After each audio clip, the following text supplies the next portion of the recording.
Square में आपका स्वागत है। हमारे यूट्यूब चैनल का नाम है SC स्क्वायर और आज मैं आपको क्लास 7 का ICSE बोर्ड का केमिस्ट्री सब्जेक्ट पढ़ाऊंगा, जिसमें चैप्टर नंबर 8 एयर पढ़ाने जा रहा हूँ। ये पार्ट 1 है, ठीक है। तो चलिए चलते हैं, इसके बारे में जानते हैं कि क्या होता है। सबसे पहले बेसिक नॉलेज के बारे में बात करेंगे कि बेसिक नॉलेज है क्या, इसमें हमें क्या सीखने के लिए मिलेगा, ठीक है। तो there is a thick blanket of air around the earth. आप सभी जानते हैं कि हमारी अर्थ के चारों तरफ ना एक मोटी सी परत है ना, चादर है। किसकी है? एयर की है, बिल्कुल ठीक है। Life on earth would not have been possible without air. तो हमारी अर्थ पे जो लाइफ है बिना एयर के पॉसिबल ही नहीं है, बिल्कुल ठीक है। Air is mixture of gases. तो एयर जो है हमारा मिक्सचर ऑफ गैसेस है। इसमें कई तरह की जो एयर है, एयर में अंदर है ना कई तरह की गैसेस पाई जाती हैं। उनके बारे में डिटेल जानकारी पढ़ेंगे कि कौन कौन सी गैसेस वगैरह पाई जाती हैं, ठीक है। और सबसे पहले इसमें टॉपिक शुरू हो जाता है आपका द कंपोजिशन ऑफ एयर, है ना।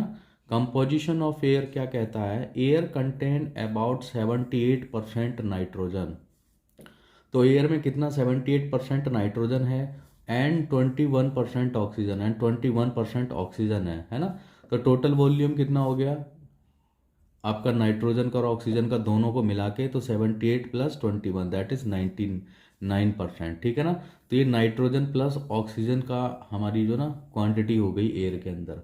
अब पूरा 100%, कोई भी चीज़ 100% होती है, तो अब ये 99% है, तो 1% कुछ बचा हुआ है। तो वो क्या कुछ बचा हुआ है?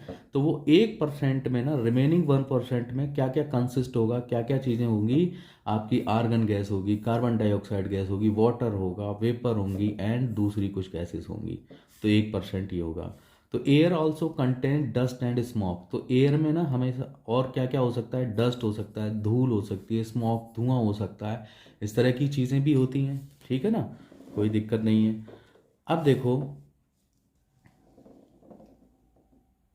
The average composition of dry air, है ना। अगर हम ये मान के चलें कि हमारी एयर जो ना ड्राई है, ठीक है ना, उसमें कोई आपका वाटर कंटेमिनेटेड नहीं है। वैसे तो ऐसा पॉसिबल है ही नहीं कि एयर में वाटर ना हो, लेकिन फिर भी हम मान के चल रहे हैं। अगर हम मॉइस्चर को छोड़ दें, ड्राई एयर है, तो उसमें क्या क्या कॉन्स्टेंट्स हो सकते हैं, है ना। उसका फॉर्मूला क्या है? उसकी परसेंटेज बाई वॉल्यूम की, उसकी जो वॉल्यूम है वो कितनी हो सकती है, ठीक है ना। तो कॉन्स्टिट्यूटिव्स का मतलब होता है हमारा जो ना एक तरीके से कि घटक, कि कौन कौन से हमारे जो ना फैक्टर्स हैं, है ना, एयर के अंदर। तो ये हमारे कॉन्स्टिट्यूंट्स कहलाएंगे, कौन कौन से फैक्टर्स हैं। तो देखो नाइट्रोजन है, इसका फॉर्मूला जो ना N2 होता है। N2 सिंबल हो सकता है, फॉर्मूला हो सकता है, आप कुछ भी समझ सकते हैं। तो वो हमारी जो ना परसेंट एयर में कितनी पाई जाती है? 78.08%। ऐसे ही ऑक्सीजन है तो O2 है, O2 कितना पाया जाता है? 20.95%। आर्गन जो है AR से डिनोट करते हैं, उसकी परसेंटेज एयर में कितनी पाई जाती है? 0.93%। और कार्बन डाइऑक्साइड है आपका, ठीक है ना, CO2 से रिप्रेजेंट करते हैं इसका फॉर्मूला, वो कितना पाया जाता है? 0.03%। और जो बाकी की जो दूसरी गैसेस है ना, वो 0.01% है। तो आप देखोगे जब इनके इन सारे फैक्टर्स को, जब आप सारे कॉन्स्टिट्यूंट्स को जब आप ऐड करोगे, तो देखो आपको ये 100% मिल रहा है, ठीक है ना। 100% मिल रहा है कि नहीं मिल रहा है? तो ये हमारी जो गैसेस हैं हमारी एयर में पाई जाती हैं, ठीक है ना। एयर में जो जिस जिस गैसेस का कॉम्बिनेशंस है, वो सारी गैसेस का जिक्र मैंने यहाँ पर कर दिया है, ठीक है। तो बढ़ते हैं फिर नेक्स्ट टॉपिक की तरफ।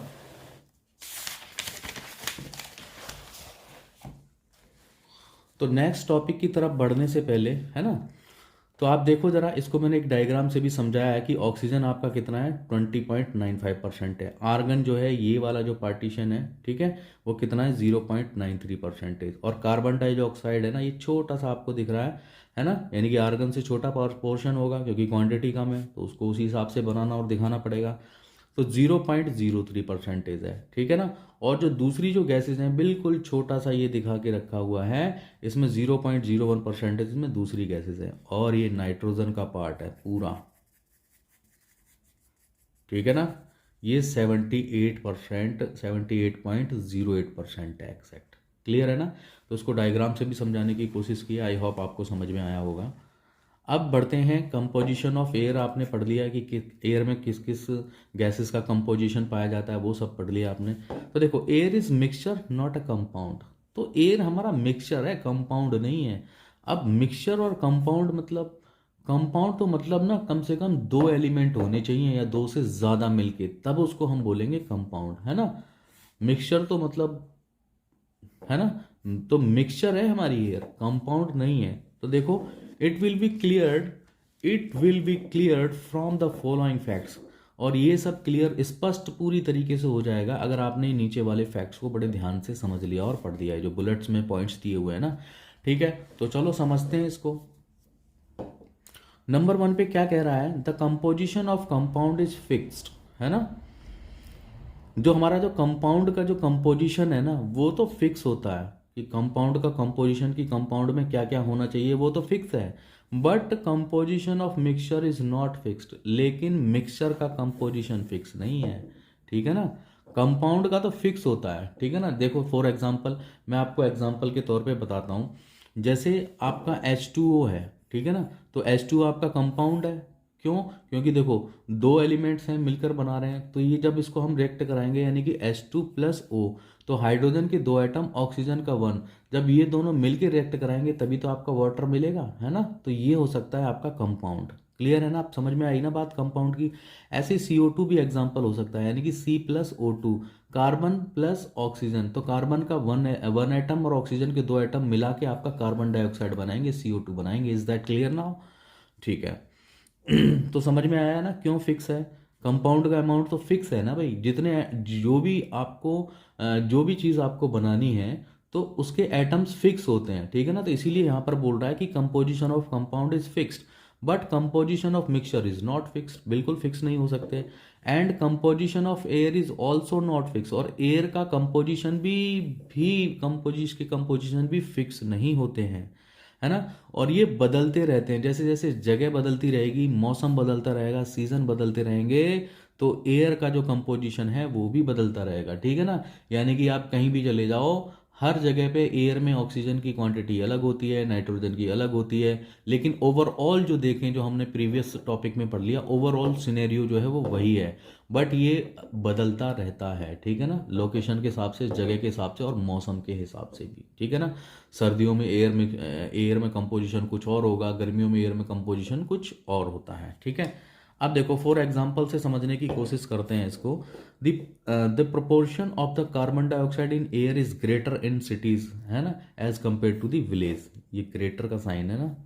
तो देखो, जो हमारा जो कार्बन डाई जो ऑक्साइड जो हमारा एयर में होता है ना, जो शहरों में, सिटीज़ में, वो बहुत ज़्यादा होता है विलेज के कंपैरिजन में। बिल्कुल सही बात है, क्योंकि सिटीज़ में बहुत ज़्यादा पॉपुलेशन होता है ना, और पॉल्यूशन भी होता है। तो जैसे जैसे पॉपुलेशन इंक्रीज होगा तो उसी हिसाब से वहाँ पर क्या है, ट्रैफिक ज़्यादा होगा, व्हीकल्स ज़्यादा होंगे, इंडस्ट्री ज़्यादा होगी, तो उसकी वजह से कार्बन डाइऑक्साइड ज़्यादा होगा कि नहीं होगा सिटीज़ में? बिल्कुल होगा, गाँव से ज़्यादा।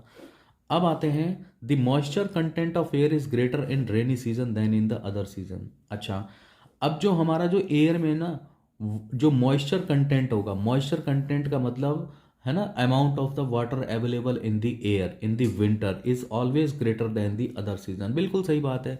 बरसात के मौसम में हमारे जो एयर में, एयर जो हमारी जो हवा होती है या फिर एटमॉस्फेयर होता है या हमारा सराउंडिंग होता है, उसमें वाटर की मात्रा, वाटर कंटेंट बहुत ज़्यादा होते हैं एज़ कम्पेयर टू दी दूसरे मौसम में, ठीक है। क्लियर हो गई कहानी। चलो नंबर 2 पे पढ़ते हैं। The oxygen present in air continues to support combustion. और जो हमारी जो ऑक्सीजन, जो एयर में जो ऑक्सीजन होती है ना, वो लगातार क्या करती है, कंबशन को सपोर्ट करती है। कंबशन का मतलब किसी भी चीज़ का जलना, ठीक है ना, आग लगना। तो आग लगना और जलना, उसके लिए क्या ज़रूरी है? उसके लिए ये ज़रूरी है कि ऑक्सीजन होना ही चाहिए। विदाउट ऑक्सीजन प्रेजेंस के वी कैन नॉट इग्नाइट और कंबशन टू एनीथिंग, ठीक है ना। हम किसी भी चीज़ को जला नहीं सकते हैं, ठीक है।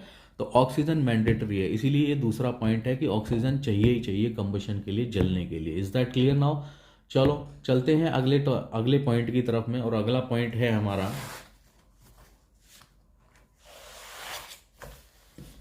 ये रहा अगला पॉइंट, ठीक है। Point number 3, the constituents of air can be separated, है ना, can be separated by the fractional distillation of liquefied air, ठीक है ना। तो क्या कह रहा है, कॉन्स्टिट्यूएंट्स, तो मैंने आपको बताया कॉन्स्टेंट मतलब एक तरीके का जो ना फैक्टर होता है या फिर घटक बोलते हैं इसको हिंदी में, ठीक है ना। और फ्रैक्शनल डेस्टिलेशन, जो ये जो वर्ड आया है, ये टेक्निकल वर्ड, इसको क्या कहते हैं? तो फ्रैक्शनल डेस्टिलेशन हमारा वो होता है जो हम बड़ी आसानी से उसको सेपरेट कर सकें, अलग कर सकें कंपाउंड में से, ठीक है ना। तो उसको हम लोग क्या बोलते हैं? Fractional distillation. अगर इसकी मैं डेफिनेशन की बात करूं तो fractional distillation distillation simply means separation of A compound, यानी कि कंपाउंड का सेपरेशन, कंपाउंड का हटना, है ना, टूटना, ठीक है।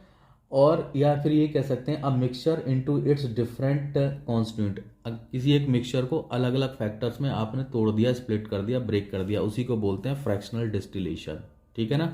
तो द कॉन्स्टिट्यूंट्स ऑफ एयर, है ना, जो एयर के अंदर में जो फैक्टर्स होंगे, है ना, उनको आप अलग कर सकते हो। कैसे अलग कर सकते हो? फ्रैक्शनल डिस्टिलेशन से, है ना, ऑफ लिक्विफाइड एयर, है ना, एयर को लिक्विफाइड करके, ठीक है ना। लिक्विफाइड मतलब एयर, लिक्विफाइड का मतलब वाटर में, है ना, एयर में जो ना वाटर होगा उन सबको अलग कर सकते हैं, तो लिक्विफाइड मतलब लिक्विड की फॉर्म में। क्लियर है ना तीसरा पॉइंट।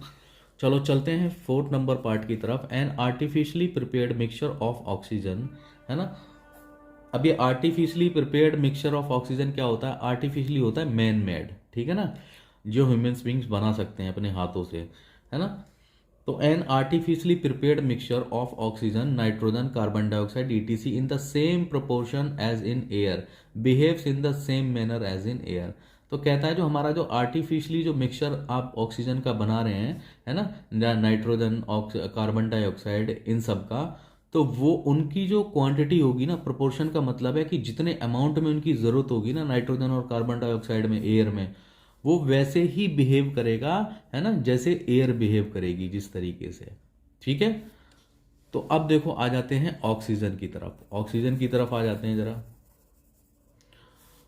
तो ऑक्सीजन में क्या कहता है? Oxygen is the most active component of air, air का सबसे ज्यादा ना मोस्ट एक्टिव कंपोनेंट है हमारा कौन? ऑक्सीजन। सबसे ज्यादा एक्टिव रहती है हमारी एयर में oxygen. Let us learn about it's proportion, properties and uses. अब ऑक्सीजन की हम लोग प्रोपोर्शन के बारे में पढ़ेंगे, प्रॉपर्टीज के बारे में पढ़ेंगे और उसके यूजेस के बारे में पढ़ेंगे। प्रोपोर्शन से आपको समझ ही आ गया होगा, प्रोपोर्शन का मतलब कितनी क्वांटिटी में लेना चाहिए, है ना, चीज़ों को, तो उसको प्रोपोर्शन बोलते हैं। अब देखो प्रोपोर्शन ऑफ ऑक्सीजन के बारे में पढ़ने जा रहे हैं। तो पहला पॉइंट है फ्रॉम हाइड्रोजन परऑक्साइड, है ना, कि हाइड्रोजन परऑक्साइड से कैसे कर सकते हैं हम, ठीक है ना। तो देखो जरा, इसका जो प्रिंसिपल है, इसका जो सिद्धांत है, वो क्या कहता है कि हाइड्रोजन परऑक्साइड डिकम्पोजेस स्लोली, ठीक है ना, at room temperature to form water and oxygen. तो हाइड्रोजन परऑक्साइड हमारा डिकम्पोजिस, ठीक है ना। तो डिकम्पोजिस का मतलब हो जाएगा आपका जो ना, कि ये जो घुलता है ना हाइड्रोजन परऑक्साइड, धीरे धीरे घुलता है रूम टेम्परेचर पे, क्या बनाने के लिए? वाटर एंड और ऑक्सीजन बनाने के लिए, ठीक है ना। तो हाइड्रोजन परऑक्साइड डिकम्पोजिस, यानी कि धीरे धीरे हाइड्रोजन परऑक्साइड घुलेगा आपका रूम टेम्परेचर पर। रूम टेम्परेचर का मतलब जो ना, कि उस टेम्परेचर में, जिस टेम्परेचर में एटमॉस्फेयर में टेम्परेचर अवेलेबल है, ठीक है ना, उसको रूम टेम्परेचर बोलते हैं, ठीक है ना। तो हमारा वाटर और ऑक्सीजन बनाने के लिए धीरे धीरे ये घुलेगा, ठीक है ना, रूम टेम्परेचर पे। कौन घुलेगा? हाइड्रोजन परऑक्साइड, ठीक है। दूसरे बुलेट्स पे आ जाओ जरा। Manganese dioxide acts as a catalyst in this reaction. और हमारा जो मैग्नीज डाइऑक्साइड है ना, वो किस तरह से काम करेगा? कैटालिस्ट की तरह काम करेगा रिएक्शन में। किसकी तरह काम करेगा? कैटालिस्ट की तरह, मैग्नीज डाइऑक्साइड, ठीक है ना। तो अब मैं बताता हूँ कि कैटालिस्ट होता क्या है। कैटालिस्ट देखो कुछ नहीं होता है, कैटालिस्ट उसको कहते हैं कि किसी भी रिएक्शन को कराने में ना, ये तेजी से रिएक्शन कराता है कैटालिस्ट। हम कोई भी कैटालिस्ट एक्चुअली में केमिकल्स ही होते हैं, और जो भी हम रिएक्शन करा रहे हैं उनके अंदर जब हम ऐड कर देते हैं कैटालिस्ट को, तो वो जो रिएक्शन की जो स्पीड है ना, वो बढ़ जाती है, तो उसी को बोलते हैं कैटालिस्ट। देखो बोला भी है यहाँ पर, a catalyst is a substance that is generally used for speeding up a reaction. तो कैटालिस्ट एक सब्सटेंस होता है, ठीक है ना। तो उसको जनरली किसके लिए यूज किया जाता है? कि रिएक्शन की स्पीड को बढ़ाने के लिए किया जाता है, ठीक है ना। सब्सटेंसेस मतलब कोई एक ऐसा तत्व होता है जो हम मिला देते हैं अगर ना रिएक्शन के साथ में, जहां पर भी हम केमिकल रिएक्शन कराते हैं, तो वो केमिकल रिएक्शन की स्पीड को और तेजी से बढ़ा देता है, तो उसको कैटालिस्ट बोलते हैं। तो देखो हाइड्रोजन परऑक्साइड है, तो जब इस किसकी मैग्नीज डाइऑक्साइड के प्रेजेंस में जब आप कैटालिस्ट आपने इसमें ऐड कर दिया कैटालिस्ट, तो देखो आपको क्या मिल रहा है? वाटर प्लस ऑक्सीजन मिल रहा है। तो अगर आप इसमें कैटालिस्ट ऐड नहीं करते ना, तो ये वाटर प्लस ऑक्सीजन तभी भी मिलेगा मैं अगर आपने हाइड्रोजन परऑक्साइड को मैग्नीज डाइऑक्साइड के साथ में रिएक्शन करा रहे हो। लेकिन बहुत स्लोली रिएक्शन होगी, बहुत ही धीरे धीरे रिएक्शन होगी, बहुत ही धीरे से आपको ना वाटर और ऑक्सीजन बहुत टाइम लगेगा मिलने में। तो इसीलिए टाइमली स्पीड के साथ में ये रिएक्ट करा दे कि वाटर और ऑक्सीजन हमें जल्दी से मिल जाए, तो हम कैटालिस्ट का यूज़ कर देंगे, तो ये बहुत फास्ट मिल जाएगा आपको वाटर एंड ऑक्सीजन। क्लियर है ना? चलो चलते हैं आगे की तरफ।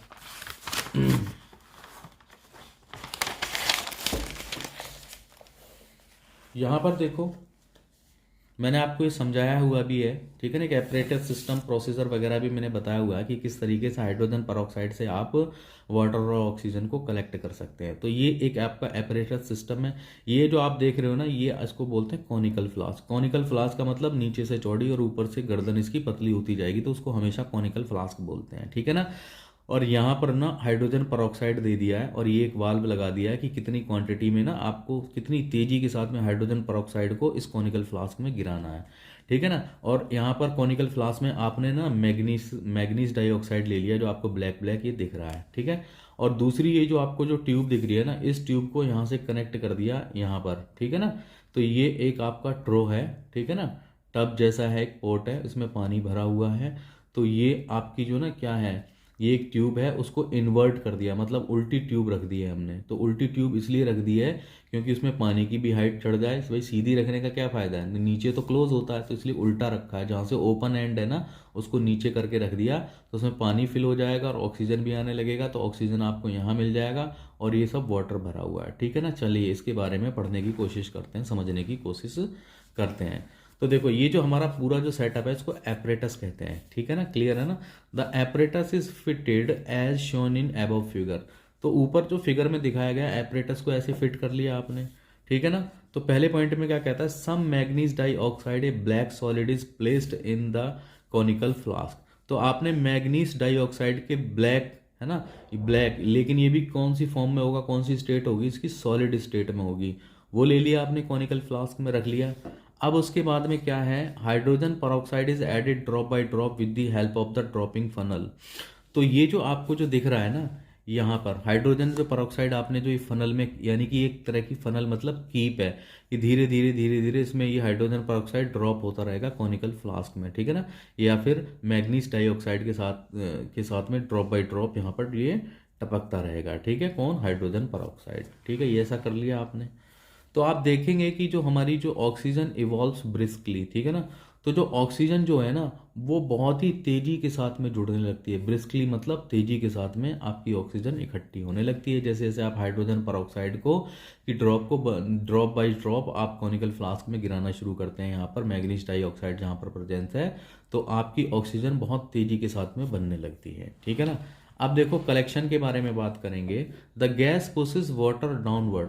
तो गैस हमारी क्या करेंगी, वाटर को डाउनवर्ड मतलब नीचे की तरफ लेके जाएंगी, पुश करेंगी गैस हमारी पानी को नीचे की तरफ, and collects at the top of the inverted jar, ठीक है ना। तो देखो, ये जो एपरेटस का जो सेटअप है ना, ये जो मैंने आपको बताया, इन्वर्टेड जार आपने ऊपर से लगा दिया, ठीक है। जब तक इन्वर्टेड जार नहीं लगाएंगे तो फिर ये पानी रेज नहीं करेगा, तो आप ऑक्सीजन कहाँ पे इकट्ठा करेंगे, वो भी तो पता, वो हम कर रहे हैं, यही वाले प्रोसेस हैं। प्रोसेस तो हमें यही करना है कि ऑक्सीजन को भी इकट्ठा करके दिखाना है। तो इन्वर्टेड आपने जो ना क्या रख दिया, उल्टा करके ट्यूब को रख दिया, जिससे यहाँ पर ऑक्सीजन के पार्टिकल्स आपको मिल जाएंगे। क्लियर है ना? चलो, तो गैस हमारे ना वाटर को नीचे की तरफ, डाउनवर्ड की तरफ पुश करेंगे, है ना। और टॉप पे हमारी इन्वर्टेड जार लग गई है, बिल्कुल ठीक है। तो इसको हम क्या कह सकते हैं, as a collection by the downward displacement of water, ठीक है ना। This is known as the collection of the downward displacement of water. तो हम इसको ये बोलेंगे, डाउनवर्ड डिस्प्लेसमेंट के कलेक्शन के नाम से ये जाना जाता है, ठीक है ना। क्लियर है? अब देखो, दूसरा नंबर है फ्रॉम पोटेशियम क्लोरेट। अब पोटेशियम क्लोरेट से कैसे कर सकते हैं, इसके बारे में पढ़ते हैं। When heated potassium chlorate crystals produce oxygen. जब हम पोटेशियम क्लोरेट को गर्म करेंगे, हीट करेंगे, तो जो उसके जो क्रिस्टल्स है ना, वो क्या बनाएंगे, वो ऑक्सीजन बना देंगे। किसके किसके क्रिस्टल ऑक्सीजन बना देंगे, हमारे पोटेशियम क्लोरेट के। तो देखो यहाँ पर पोटेशियम क्लोरेट को जब मैग्नीज डाइऑक्साइड की प्रेजेंस में हीट किया जाता है, गर्म किया जाता है, तो आपको क्या मिल रहा है, पोटेशियम क्लोराइड मिल रहा है प्लस ऑक्सीजन मिल रही है। मिल गई ना ऑक्सीजन यहाँ पे भी। तो आपने ये सीख लिया ना आप किस तरीके से ऑक्सीजन बनना है, पोटेशियम क्लोराइड से कैसे ऑक्सीजन बनाते हैं, है ना। और ऊपर वाले सिस्टम में देख लिया जो हमने सेटअप, जो एपरेटस वाला जो प्रोसीजर अभी करके देखा है ना, हाइड्रोजन परऑक्साइड और मैग्नीज डाइऑक्साइड के प्रेजेंस में कैसे ऑक्सीजन बनाते हैं। पहला पॉइंट वो पढ़ा। दूसरा पॉइंट ये पढ़ लिया कि पोटेशियम क्लोराइड से कैसे ऑक्सीजन बनाते हैं, ठीक है ना। तो ये बात आई होप आपको समझ में आई होगी। चलो चलते हैं नेक्स्ट टॉपिक की तरफ आगे, है ना। और नेक्स्ट टॉपिक है अब आपका ये, ठीक है। तो manganese dioxide is used a catalyst. तो मैग्नीज डाइऑक्साइड किस तरीके से एक कैटलिस्ट की तरीके से यूज की जाती है ना। इन दिस रिएक्शन, इस रिएक्शन में तो if the manganese dioxide contains any carbon particles, अगर हमारे मैग्नीज डाइऑक्साइड में किसी तरह के कार्बन पार्टिकल्स हैं, ठीक है ना, और दोनों के दोनों कैसे होते हैं, ब्लैक होते हैं, द मिक्सचर विल एक्सप्लोड। तो ये जो मिक्सचर है वो क्या करेगा, ये मिक्सचर ये करेगा कि उसमें ना बहुत तेजी के साथ में ना विस्फोट लगेगी, है ना। विस्फोट का मतलब होता है कि वो चीज़ ना एकदम से जल जाएगी, एक्सप्लोसिव हो जाएगी, है ना, एक्सप्लोड हो जाएगी। तो उसको ये बोलते हैं, समझ आई ना बात। तो जब मैग्नीशियम डाइऑक्साइड को कैटलिस्ट के तौर पर हम रिएक्शन कराते हैं, तो जब हमारा मैग्नीज डाइऑक्साइड में अगर किसी तरह के कार्बन पार्टिकल्स रहेंगे ना, तो क्योंकि दोनों ब्लैक रहेंगे, मैग्नीज डाइऑक्साइड आपको मैंने पहले ही पढ़ाया फर्स्ट पॉइंट में कि वो ब्लैक होते हैं, तो उसमें आग लग जाएगी, है ना, एकदम बूम, एक्सप्लोड हो जाएगा, एक्सप्लोजिव है ये, ठीक है। तो देखो carbon particles are removed by heating manganese. तो हम कार्बन पार्टिकल्स को हमें रिमूव करना पड़ेगा। कैसे रिमूव करेंगे कि मैग्नीज डाइऑक्साइड को अगर आपने हीट कर दिया ना, है ना, तो वो क्या हो जाएगा, एलोन इन पार्ट स्ट्रांगली, तब उसमें जो ना एक्सप्लोडिव नहीं होगा। तो एक्सप्लोसिव ना हो उसके लिए क्या करेंगे, मैग्नीशियम डाइऑक्साइड को गर्म कर देंगे, हीट कर देंगे, इसीलिए हीट करते हैं, ठीक है। आपके एमसीक्यू में भी क्वेश्चन आ सकता है कि कैसे मैग्नीशियम डाइऑक्साइड को एक्सप्लोड कराने से आप रोक सकते हैं, है ना, या प्रिवेंट कर सकते हैं। बहुत सारे उसमें ऑप्शंस दिए होंगे 3-4, तो आप बोलेंगे ऑन हीटिंग, है ना, हीटिंग करके हम मैग्नीशियम डाइऑक्साइड को एक्सप्लोड कराने से बचा सकते हैं। क्लियर है ना। तो देखो carbon forms carbon dioxide and escapes. तो कार्बन हमारे क्या बनाते हैं, कार्बन डाइऑक्साइड बनाते हैं। अब फिजिकल प्रॉपर्टीज ऑफ ऑक्सीजन के बारे में पढ़ते हैं। फिजिकल प्रॉपर्टीज हमारी ऑक्सीजन की क्या है। तो देखो number 1, oxygen is colourless. Oxygen हमारी कलरलेस होती है, उसका कोई कलर नहीं होता, है ना। And odourless gas. कलरलेस मतलब रंगहीन एवं गंधहीन गैस है ऑक्सीजन। मतलब रंगहीन मतलब कोई रंग नहीं है, ऑर्डरलेस मतलब गंधहीन, उसका कोई स्मेल नहीं है ना, पता नहीं कर सकते कि कैसा स्मेल है, तो इसीलिए बोलते हैं ऑर्डरलेस, गंधहीन है, उसमें कोई स्मेल नहीं आती है। नंबर 2 पे आ जाओ जरा, it is slightly heavier than air, ठीक है ना, और ये ना थोड़ी सी एयर से भारी होती है, ठीक है ना, है, it is slightly heavier than air. तो oxygen is only slightly soluble in water. तो जो हमारा जो ऑक्सीजन जो होता है ना, वो हमारा वाटर में क्या होता है, सॉल्युबल होता है। देखो मैं एक एग्जांपल देता हूँ कैसे, अब आप लोग सोचोगे कि कैसे सॉल्युबल होता है भैया, ऑक्सीजन वाटर में कैसे घुल जाएगा। तो देखो जितने भी हमारे जो एक्वेटिक एनिमल्स होते हैं, जो हमारे पानी में रहते हैं, ठीक है ना, लाइक दैट फिश। तो फिश क्या करती है, फिश भी ना, फिश हमारी जो ना सांस कैसे लेती है, वो बाहर आके तो सांस लेती नहीं है, वो सांस ऐसे लेती है कि एयर में ना हमारे ऑक्सीजन डिसॉल्व होते हैं, तो वो अपने मुंह से पानी को शक करेगी और अपने गिल्स के थ्रू, उसके जो गिल्स होते हैं ना जिससे वो सांस लेती है, वहां से वो पानी को छोड़ देगी। तो जितना भी ऑक्सीजन डिसॉल्व होगा वाटर में, वो सब उसको ले लेगी और पूरी की पूरी बॉडी में अपनी ऑक्सीजन को ट्रांसपोर्ट कर देगी, जिससे वो जीती रहती है। क्लियर है ना। तो इसीलिए हम कह सकते हैं, लेकिन as compare to the atmosphere, atmosphere में एयर या फिर ऑक्सीजन की क्वांटिटी ज़्यादा होती है ना, आप ये बिल्कुल अंदाजा भी लगा सकते हैं, और वाटर में कम होती है। लेकिन वाटर में डिसॉल्व ऑक्सीजन हो सकती है, मैंने एग्जांपल के साथ में आपको बताया ये वाली बात। अब देखो जरा केमिकल प्रॉपर्टीज ऑफ ऑक्सीजन। तो ऑक्सीजन की केमिकल प्रॉपर्टीज क्या हैं। तो देखो नंबर 1 पे बुलेट्स पे क्या कहता है, oxygen is a reactive element and adds on the many substances. तो ऑक्सीजन हमारा क्या है, एक रिएक्टिव एलिमेंट है। मैंने आपको पहले ही बताया कि एयर में, सराउंडिंग में, एटमॉस्फेयर में जितने भी कंपोजिशन है गैसेस के, उन सब में ऑक्सीजन सबसे ज़्यादा रिएक्ट करता है, ठीक है ना। किस कंबशन के लिए भी रिएक्ट करता है। मैं आपको बता चुका हूँ कि किसी चीज़ में आग लगानी है तो आग लगने के लिए it is very important to need the oxygen, ठीक है ना। Oxygen, without oxygen we can not combust anything, है ना। हम किसी भी चीज़ को जला ही नहीं सकते हैं, क्लियर है ना। अब देखो, a reaction in which a substance adds on to oxygen is called the oxidation reaction. तो एक वो रिएक्शन जिसमें हम सब्सटेंसेस को ऐड करते हैं ऑक्सीजन में, तो हम उसको क्या बोलते हैं, ऑक्सीडेशन रिएक्शन बोलते हैं। क्या बोलते हैं, ऑक्सीडेशन रिएक्शन बोलते हैं, है ना। तो अगर केमिस्ट्री की थोड़ा हायर लैंग्वेज में अगर मैं बताने की कोशिश करूं तो ऑक्सीडेशन का मतलब होता है लॉस ऑफ इलेक्ट्रॉन, यानी कि ऑक्सीजन में से इलेक्ट्रॉन का हटना, निकलना, टूटना, that is called the oxidation. और यहाँ पर क्या है, वो रिएक्शन जिसमें सब्सटेंसेस को हम ऐड करेंगे ऑक्सीजन के साथ में, तो उसको ऑक्सीडेशन का रिएक्शन कहते हैं, ऑक्सीडेशन रिएक्शन कहते हैं। यानी कि ऑक्सीजन में कुछ जुड़ना ऑक्सीडेशन रिएक्शन कहलाता है। An oxidation reaction may be fast as in burning और स्लो एज इन रस्टिंग। तो जो हमारा जो ऑक्सीडेशन की जो रिएक्शन है ना, वो बहुत तेजी से हो सकती है। किस में हो सकती है, जब कोई चीज़ जलती है ना तो उसमें ऑक्सीडेशन बहुत तेजी से होता है, ठीक है ना। और स्लो एज इन रस्टिंग, और रस्टिंग जो होता है ना उसमें आप कह सकते हैं कि स्लो होता है। रस्टिंग मतलब क्या होता है, यानी कि जंग वगैरह देखते हैं ना आप, आयरन में कोई ऐसे मेटल जो होते हैं उनमें जंग लगने लगता है, तो रस्टिंग, उसको रस्टिंग बोलते हैं, ठीक है ना। तो रस्टिंग क्यों लगता है, क्योंकि आयरन में हमारा ऑक्सीडेशन होने लगेगा तो उसकी वजह से उसमें जंग लगने लगता है, ऑक्सीडेशन होने लगता है, ठीक है ना।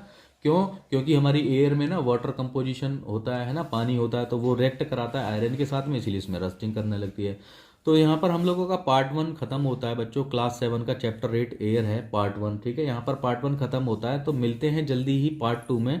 तब तक के लिए अगर आपको हमारा ये वीडियो अच्छा लगा तो आप लाइक शेयर करें अपने दोस्तों के साथ में, कमेंट करके हमें ज़रूर बताएं कि आपको ये वीडियो कैसा लगा। साथ ही साथ अगर आप बेल आइकन को प्रेस कर लेंगे ऑल नोटिफिकेशन पे, तो आपको टाइम टू टाइम जो भी हमारे नोटिफिकेशन होंगे वो आपको मिलते रहेंगे, ठीक है ना। Thank you. मुझे उम्मीद है कि आपको ये वीडियो पसंद आया होगा। तो मिलते हैं नेक्स्ट वीडियो में, पार्ट 2 में ही जल्दी ही। Thank you very much.